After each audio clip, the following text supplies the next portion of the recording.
तो दोस्तों आज मैं आपके लिए लेकर आया हूँ एक ऐसी फिल्म जिसमें आप देखेंगे एक इंसान का अपनी ज़िंदगी बचाने के लिए संघर्ष और किस प्रकार वह अपने बेटे की हत्या का बदला लेता है।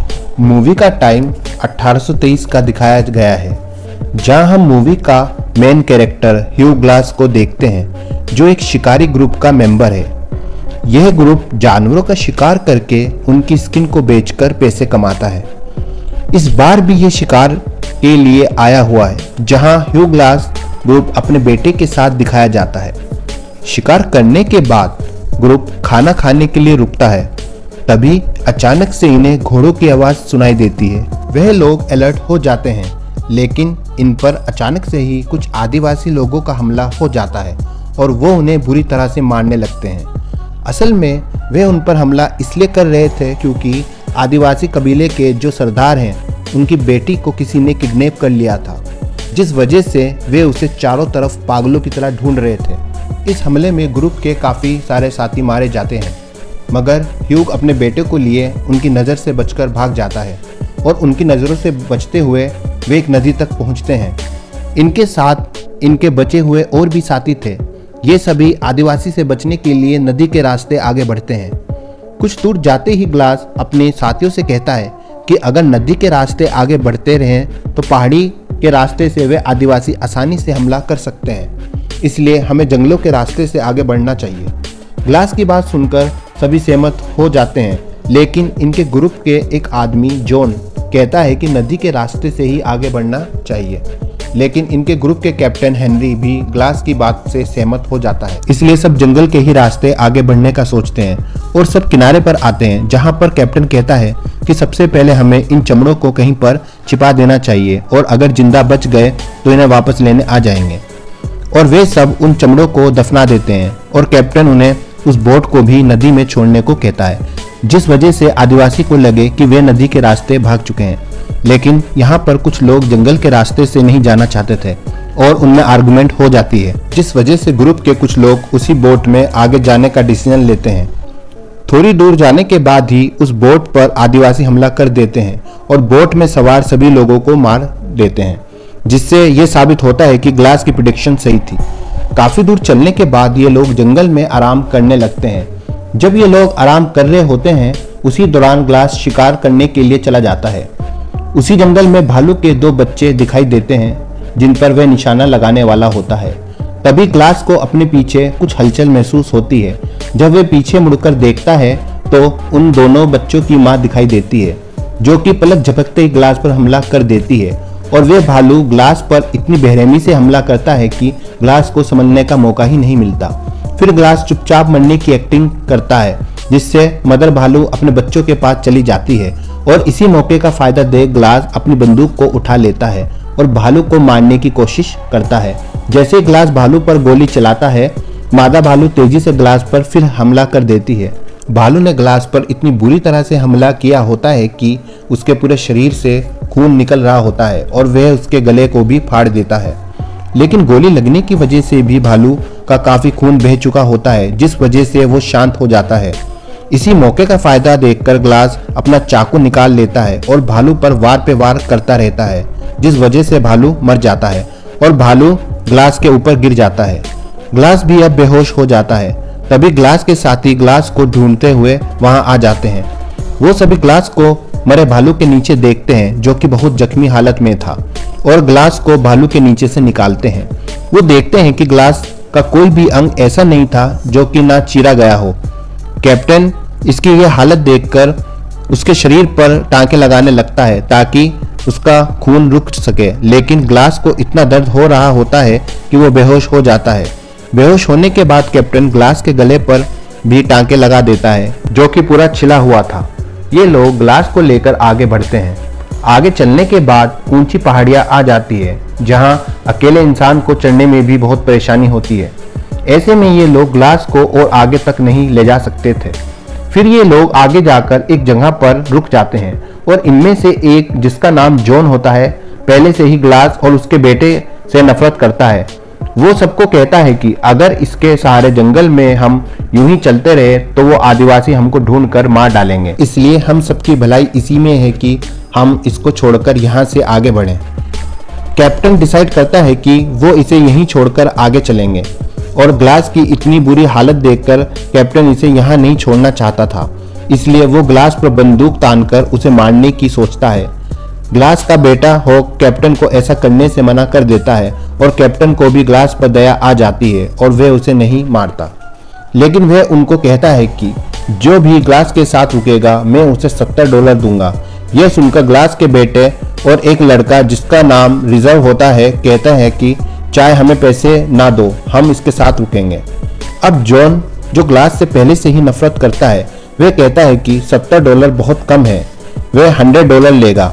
कैप्टन उसकी बात मान लेता है और ये 3 लोग ग्लास के साथ रुक जाते हैं और बाकी के सारे लोग कैप्टन के साथ आगे चले जाते हैं। उसके बाद हम देखते हैं कि जॉन ग्लास के मरने का इंतजार कर रहा होता है, लेकिन ग्लास अभी भी इतनी बुरी हालत में भी जिंदा होता है और गिव अप नहीं करता है।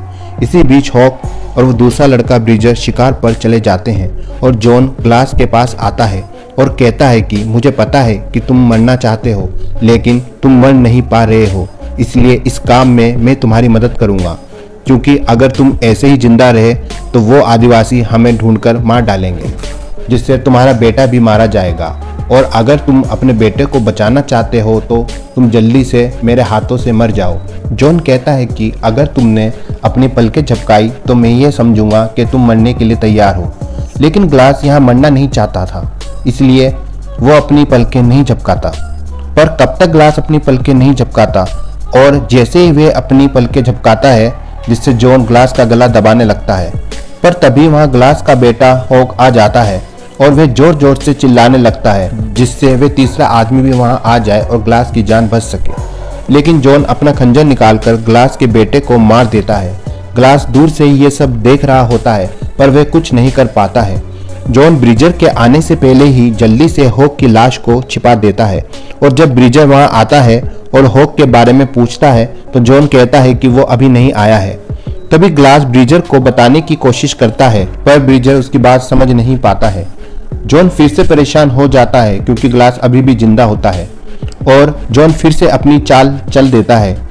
वह अगली सुबह ब्रिजर से कहता है कि मैंने 20 से 25 आदिवासी को नदी के किनारे देखा है और वो हमारी तरफ ही आ रहे हैं। ये सुनकर ब्रिजर बहुत डर जाता है और वो अपना सामान लेकर वहां से भागने की तैयारी करता है। तभी फिर से ब्रिजर हॉक के बारे में पूछता है, लेकिन जॉन कहता है कि अगर हमें अपनी जान बचानी है तो ग्लास को हमें यहीं छोड़ना पड़ेगा, और ब्रिजर जॉन की बात मान लेता है और जॉन ग्लास को एक खड्डे में दफना देता है। दोनों वहां से चले जाते हैं। ग्लास खड्डे से निकलकर अपने बेटे की बॉडी पर जाता है और बहुत रोता है। ग्लास ब्रिजर से बदला लेने की ठान लेता है और वहां से उसी हालत में रेंगता हुआ निकल जाता है। उधर हमें दिखाया जाता है कि ग्लास रेंगता हुआ नदी किनारे जाता है और जैसे ही पानी पीता है, पानी उसके गले से निकलने लगता है, जिस वजह से वह बारूद निकालकर अपने गले पर लगाकर जला देता है। इससे ग्लास को काफी दर्द होता है। कुछ दूरी पर जाकर ग्लास कुछ आदिवासी को देखता है और वे उस पर हमला कर देते हैं। ग्लास जैसे तैसे नदी में कूदकर अपनी जान बचाता है। अगले दिन ग्लास को होश आता है। उसे बहुत भूख लगती है और वह मछली पकड़कर खाने लगता है। फिर रात होती है। तभी ग्लास एक आदमी को देखता है जिसने आग जलाई होती है। ग्लास आदमी से मांस खाने को मांगता है। वह आदमी भी उस पर तरस खाकर मांस दे देता है। उधर जॉन और ब्रिजर कैप्टन के पास आते हैं और बताते हैं कि ग्लास मर चुका है, जिसे उन्होंने जंगल में दफना दिया है, और उसका बेटा कहीं जंगल में खो गया है। लेकिन हम देखते हैं कि कैप्टन को जॉन पर शक होता है, लेकिन वह जॉन को पैसे दे देता है। इधर हम देखते हैं कि ग्लास और हिकुफ एक तूफान में फंस जाते हैं और हिकुफ ग्लास को तूफान से बचाता है। अगली सुबह ग्लास हिकुफ को वहां नहीं पाता है। कुछ दूरी पर वह हिकुफ को पेड़ पर लटका पाता है, पर वो समझ नहीं पाता है कि उसे किसने मारा है। तभी ग्लास एक कबीले को देखता है जहां उसी आदिवासी के सरदार की बेटी को दिखाया जाता है और उसे उनसे छुड़ा लेता है और वहां से भाग जाता है। कुछ दूर चलकर ग्लास आराम करने लगता है कि तभी आदिवासी उस पर हमला कर देते हैं और ग्लास भागते हुए खाई में गिर जाता है, जिस वजह से उसका घोड़ा मर जाता है, पर ग्लास जिंदा बच जाता है। इस भयंकर ठंड से बचने के लिए ग्लास मरे हुए घोड़े के अंगों को बाहर निकालकर उसके अंदर सो जाता है। अगले दिन वो सही सलामत बाहर आ जाता है इधर फोर्ड में एक फ्रेंच शिकारी कैप्टन से मदद मांगने आता है और कहता है कि उसके साथियों को भेड़ियों ने मार डाला है और कुछ लोग ठंड से मर चुके हैं। वे उन्हें वही बोतल देता है जो जॉन ने ग्लास को दफनाते वक्त दी थी, और जब ग्लास फ्रेंच शिकारी से बचकर भागता है तो वह बोतल वहीं गिर जाती है।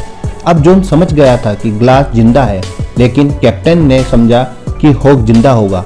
जब वे उसे ढूंढने जाते हैं तो उन्हें ग्लास मिल जाता है। कैप्टन जब फोर्ड में पहुंचता है तो जॉन पहले ही फोर्ड छोड़कर जा चुका था। ग्लास ने उसे सारी बातें बताई और कहा कि जॉन मेरा शिकार है। कैप्टन और ग्लास दोनों अलग अलग होकर जॉन को ढूंढने लगते हैं, लेकिन जॉन कैप्टन को मार देता है। गोली की आवाज़ सुनकर ग्लास कैप्टन के पास आता है, लेकिन वह मर चुका था। ग्लास कैप्टन की डेड बॉडी पर लकड़ी लगाकर उसे घोड़े पर बिठा देता है और खुद घोड़े पर लेटकर मरने की एक्टिंग करता है। तभी जॉन मरे हुए कैप्टन को ग्लास समझकर गोली मारता है, लेकिन जब वह पास आकर देखता है तो वह ग्लास की जगह कैप्टन को पाता है और हैरान हो जाता है। तभी जॉन और ग्लास एक दूसरे पर गोली चलाते हैं और एक नदी तक पहुंच जाते हैं। वे एक दूसरे को मारने लगते हैं। तभी उन्हें सामने आदिवासी दिखाई देते हैं। ग्लास जॉन को आदिवासी को सौंप देता है और वे जॉन की जान ले लेते हैं। इस तरह ग्लास अपने बेटे का बदला ले लेता है और यहीं पर मूवी का एंड हो जाता है।